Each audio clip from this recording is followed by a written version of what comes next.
तो दोस्तों अभी हमने यहाँ पे देखा ये नीचे ड्रैगन फ्लाई डोजी बना है और मार्केट उसके बाद ऊपर जा रहा है। अभी हम लोग जो है ये देखेंगे कि नेक्स्ट सिग्नल इसका कहाँ पे बनता है।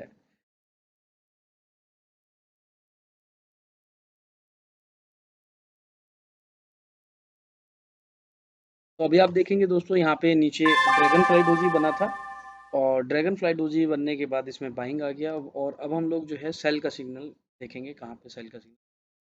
एक चीज़ ध्यान रखिएगा दोस्तों, यहाँ पे ये 1 मिनट का चार्ट है। तो अभी हम आपको समझा रहे हैं इसलिए हम 1 मिनट को पढ़ रहे हैं और इसको आप बड़े टाइम फ्रेम में पढ़ेंगे। अच्छा अभी आप देखेंगे एक जो है हमारे पास ग्रेव स्टोन डोजी यहाँ पे बनी है और ये ग्रेव स्टोन डोजी का लो है। तो ये ग्रेव स्टोन डोजी का लो ब्रेक होता है तो मार्केट आपका फिर नीचे साइड में जाएगी। ठीक है, तो ये आपका यहाँ पे सेल का सिग्नल आ गया। इस चीज़ को आप बड़े टाइम फ्रेम में देखेंगे। ठीक है, ड्रैगन फ्लाई डोजी, सॉरी ये आपका ग्रेव स्टोन डोजी है। ग्रेव स्टोन डोजी, ठीक है, ड्रैगन फ्लाई तो नीचे बनी थी। ये आपका ग्रेव स्टोन डोजी है। किसी को कोई क्वेश्चन पूछना है इस बारे में तो पूछ सकता है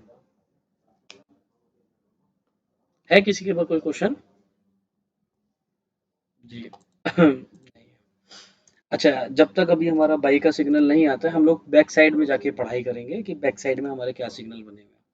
तो यहाँ पे आप देखेंगे ये यहाँ पे आपका एक इन्वर्टेड हैमर हमें दिख रहा है। ठीक है, जो यहाँ बना हुआ है और साथ ही साथ आप एक चीज़ और देखेंगे कि दोनों के नीचे जो बॉटम है वो भी इक्वल बने हुए हैं। तो यहाँ पे हमारे पास एक ट्यूज़र बॉटम भी दिखा रहा है। ठीक है, तो यहाँ पे हमारे पास एक ट्यूज़र बॉटम है और एक इन्वर्टेड हैमर बना हुआ है।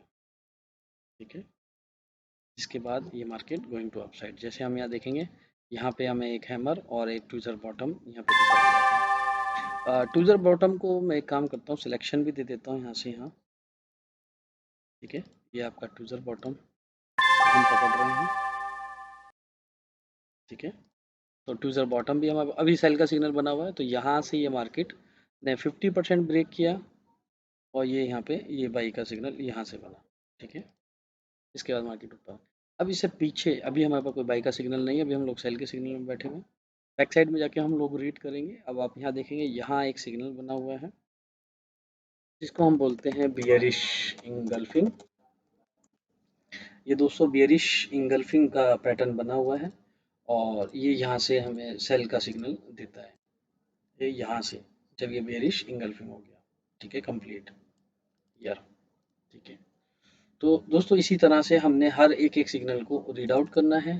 ठीक है, और बैक साइड में जब तक हमारा कोई आगे सिग्नल नहीं बनता है हम लोग जो है बैक साइड से हर सिग्नल को रीड आउट करते चलेंगे। अच्छा अभी आप देखेंगे जस्ट एक इंगल्फिंग पैटर्न हमें यहाँ पे मिला है। ये आपका ब्यूलिश इंगल्फिंग पैटर्न हमें मिल गया है। तो ये आपका यहाँ पे ये बाई का सिग्नल हमें मिल गया है यहाँ पर। ठीक है, तो ये हमारा एक पैटर्न हो गया है बुलिश इंगल्फिंग के नाम से। ठीक है, और अगर आप देखेंगे तो बोथ साइड बुलिश इंगल्फिंग जो कि मैंने पहले भी आप लोगों को बताया है कि जब एक ही पॉइंट पे दो सिग्नल बनते हैं, जैसे ऊपर आप देखेंगे gravestone doji, gravestone doji को देखेंगे उसने सेल का सिग्नल दिया है, बुलिश इंगल्फिंग ने बाई का सिग्नल दिया है। तो दोनों का जो एरिया है वो सेम है।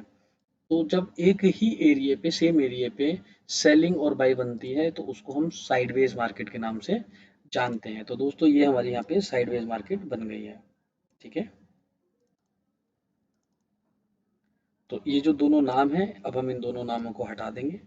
ठीक है, और अब हम फोकस करेंगे इसके ब्रेकआउट होने का कि मार्केट कहाँ पे ब्रेकआउट देती है। ठीक है, तो अब हम जो है ये ग्रेव स्टोन डोजी जो है इसको हटा देंगे और जो बुलिश इंगल्फिंग है इसको हम चेंज करके लिख देंगे साइडवेज मार्केट। तो इस तरह से जो है साइडवेज मार्केट को पहचाना जाता है जहाँ एक ही जगह दो सिग्नल हमारे पास आते हैं बाई का और सेल का, तो उसको हम लोग साइडवेज मार्केट कहते हैं। और साइडवेज मार्केट में फिर हम लोग ब्रेकआउट्स को वॉच आउट करते हैं कि मार्केट अप साइड में ब्रेकआउट कर रही है या फिर आपका डाउन साइड में ब्रेकआउट कर रही है, ठीक है। तो right now market is in sideways. Sideways किया, रीज़न क्या है, दोबारा से मैं एक बार बता देता हूँ। यहाँ पे हमारे पास ग्रेव स्टोन डोजी बना है, यहाँ पे हमारे पास बुलिश इंगल्फिंग बना है। तो एक ही एरिया में जब दो सिग्नल बनते हैं, एक बाई कहता है और एक सेल कहता है, तो उसको हम लोग साइडवेज एरिया काउंट कर लेते हैं, ठीक है। तो अभी हमारे पास मार्केट साइडवेज है, अब हम देखेंगे ब्रेकआउट कहाँ होता है। इतने हम लोग बैक साइड में जाके पढ़ाई करेंगे पीछे की तरफ। तो हम लोग दोस्तों यहाँ बियरिश इंगल्फिंग पे थे, उसके बाद आप देखेंगे बियरिश इंगल्फिंग से जस्ट पीछे यहाँ पे हमारे पास जो पैटर्न्स बना हुआ है डाउन साइड में, हम उनके नाम लिख लेते हैं। यहाँ पे आप देखेंगे ये एक हमें एक इन्वर्टेड हैमर मिला हुआ है, और इन्वर्टेड हैमर से पहले एक हैमर भी हमें मिला हुआ है यहाँ पर, ठीक है।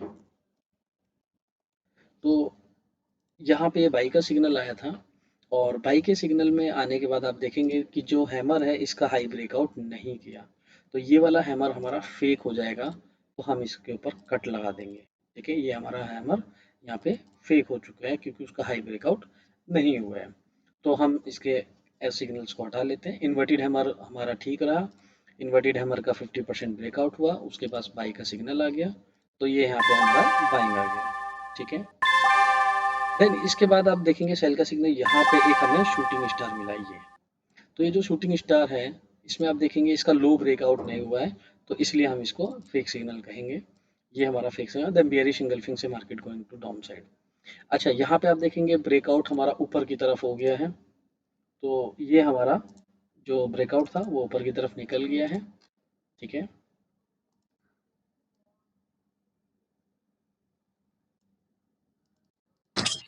सर जी एक सवाल था सर।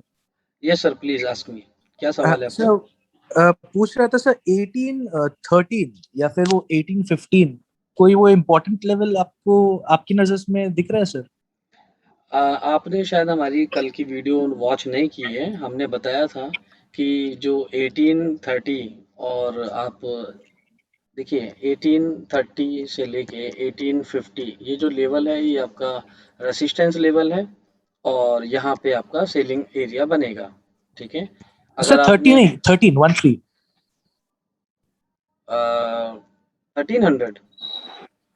नहीं सर 1813 1813 1813 हाँ सर और और 1815 इफ 1815। हाँ सर। देखिए हम आपको एक बात बता देते हैं, 1810 से लेकर और 1830 तक ये आपका पूरा अच्छा सेलिंग एरिया है। Strong right selling right area जो है वो 1830 से लेके 1850 का है, ठीक है। अच्छा तो मुझे नहीं लगता ये 1830 को ब्रेकआउट करेगा इस वीक में, इस वीक में आपको ये ब्रेकआउट नहीं करेगा, ठीक है। ओके सर ये जो वीक है ये इसको ब्रेकआउट नहीं करेगा, ये नीचे की तरफ डाउन की साइड में जाएगा। इस वीक में इसने जो अपने आपको रखना है, वो इसका जो एरिया है वो है आपका 1700 से लेकर और 1810, ये इसका रेंज एरिया है, ये इस रेंज में रहेगा राइट इस पूरे वीक में, ठीक है। कंप्लीट वीक ये रहेगा। तो आपने क्या करना है कि आपका जो सेलिंग एरियाज हैं, जैसे अभी 1784 है, ये आपका हाँ सेल एरिया है, यहाँ से आप सेल लेंगे, और यहाँ से आपका फिर 1770 का टीपी, 1760 का टीपी, 1750 जाता है तो आप बाई लेंगे, फिर आपका टीपी ऊपर की तरफ आ जाएगा 1780, 1790, ठीक है। इस तरह से आप राइट खेलेंगे। 1800 जाता है तो आप सेल करेंगे, ठीक है। टीपी रहेगा आपका 1790, 1780, 1760, ठीक है, 1770, ठीक है। इस तरह से आप प्ले करेंगे। तो ओके इस सर ओके ये जो सर पूरा ओके सर वीक है, थैंक्स। ये वीक आपका 1700 से लेके 1725, ये जो एरिया है यहाँ पे अगर आपको कहीं दिखाई देता है तो आप बाई करेंगे, आपका टारगेट जाएगा यहाँ से 1820, ठीक है। राइट राइट यहाँ पे कहीं मार्केट आपको दिखाई देती है तो आप बाई करेंगे, ठीक है। 1820 तक मार्केट जाएगी। राइट तो ये राइट इसके लेवल्स हैं, ओके सर। ठीक है सर अच्छा ठीक है देखिए, सर। अब हमें यहाँ पे एक सिग्नल मिल गया है, वो क्या है, दोनों के पास इक्वल है, और ये आपका बियरिश इंगल्फिंग बनाने की कोशिश कर रहा है। तो एक तो ट्विज़र टॉप हमें मिल गया यहाँ पे, ठीक है। ट्विज़र स्टॉप हमें यहाँ मिला है, जो हमें सेल का सिग्नल डिनोट कर रहा है। ये अब ट्विज़र स्टॉप हमें मिला है, साथ ही साथ अब हम देखेंगे कि ये कंफर्म में है, अगर ये इसको ब्रेकआउट कर जाता है तो, ठीक है। तो हमने इसके ब्रेकआउट के ऊपर फोकस करना है कि ट्विज़र टॉप ये कंफर्म होगा जैसे ही ये इसको नीचे की